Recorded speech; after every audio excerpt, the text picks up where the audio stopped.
What's up, everybody? Today we're going to be talking about what to look for when you are picking a stock and how to know whether or not you're making a smart investment. So, first thing you're going to look at is the business and what type of net income and revenues they've been putting up. So, what I do is I go to yahoofinance.com, I look up a stock, and on the bottom right, there's going to be a little graph that shows you, okay, is this company growing income and revenue or has income and revenue been shrinking? So, this is probably one of the most important things because this is really what the business comes down to is, are they making a profit and how fast are they growing? Because that's going to give you a good idea of what this company should be valued at. So growing income and growing revenue, two of the most important things by far.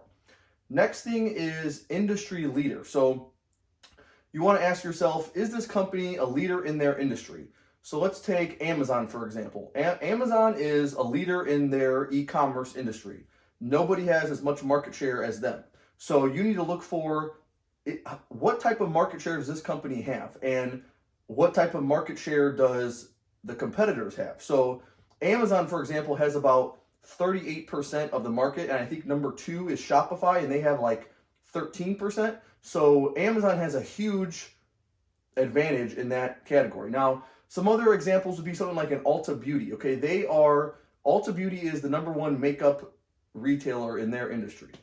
Now, the other thing would be innovation. Okay, you need to be looking at, is this company innovating new products and are they trying to make new products for the future? So Apple, Amazon, Tesla, all these ginormous growing companies all have innovation at their core. They all try to make new products and continue to make their products better.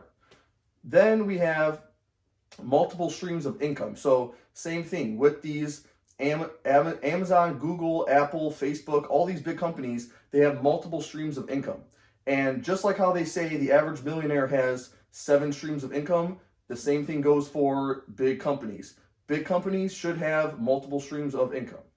So next up we have, are they in a growing industry? So you know how I said they should be an industry leader? Well, that only really applies if there's strong demand for that industry. So if you are in the industry for something that is dying out, then it doesn't really matter whether or not you're the leader in that industry because the industry is shrinking. So make sure, whether you're talking about iPhones or energy or whatever the product or service is, make sure that industry is something that's growing and that is going to be very relevant in the future.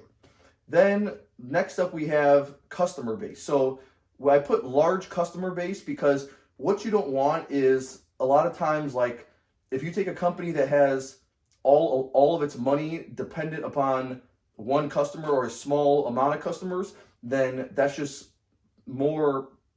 there's more potential for problems to happen if the company is relying on just a few customers. So you want a big customer base if possible. Now, that one is not as important as some of these other ones. So not the biggest deal, but just something to look out for. So then the other thing is a strong balance sheet. Okay, and this is what Warren Buffett talks a lot about, because a strong balance sheet is very important when the company is going through hard times. Like recently, when we just went through this pandemic and the market crashed last year, a lot of these companies could not afford to survive throughout the year, so they had to take on a bunch of debt, and some of them have to go out of business if they have too much debt on the balance sheet. So ideally, you want probably at least twice the amount of assets than liabilities. Sometimes a company will have 3 or 4 times the amount of assets than liabilities, but if they just have, the bottom line is you want more assets than liabilities. That's what you want.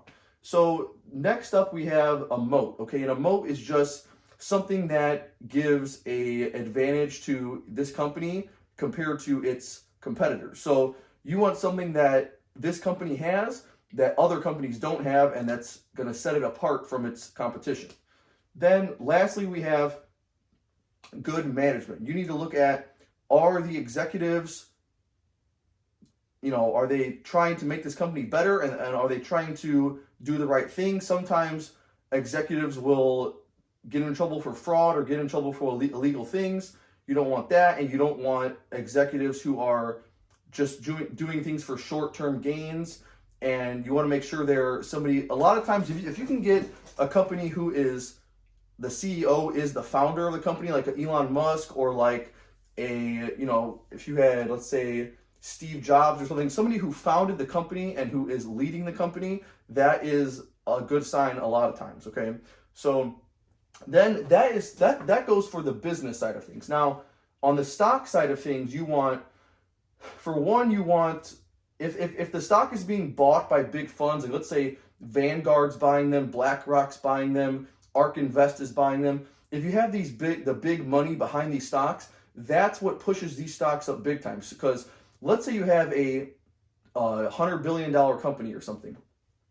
That stock is not going to move just because some retail investors like me are buying into it. The only way that stock's going to move is if the Wall Street and these big funds are putting in billions of dollars to push this stock up. So it's also a good sign because most of the time these funds know what they're doing. They're not going to lose money.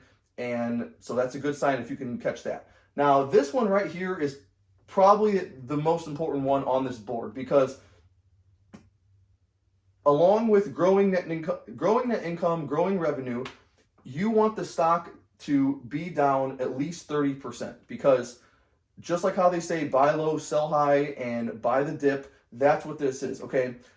Every stock will fall at least 30%. Even the biggest ones in the world, the Apple, the Amazon, the Facebook, I've bought all those companies after they've dropped 30%. So a lot of times it could take a while for it to happen for stocks like those, but if it's a smaller cap company that's only $50 billion, $10 billion, or $1 billion, those stocks can easily fall 40, 50% at least, okay? Sometimes they'll be down 60 or 70% if they're smaller like that. So at the very least, wait for it to, if it just drops 10%, 15% from its highs, that's normally not enough. You normally want to wait for it to fall at least 30%, okay? And so those are really the most important things to look out for. So go check the investor presentations, read the 10Ks if you can, watch YouTube videos, watch the trends in culture and stuff, look what people are going after. And the biggest thing is just, where do you see this company being at 5 years from now? Or what is the future going to look like, and what type of industries are going to be important 5 years from now? So that's pretty much it. These are the most important things to look out for when you're purchasing a stock.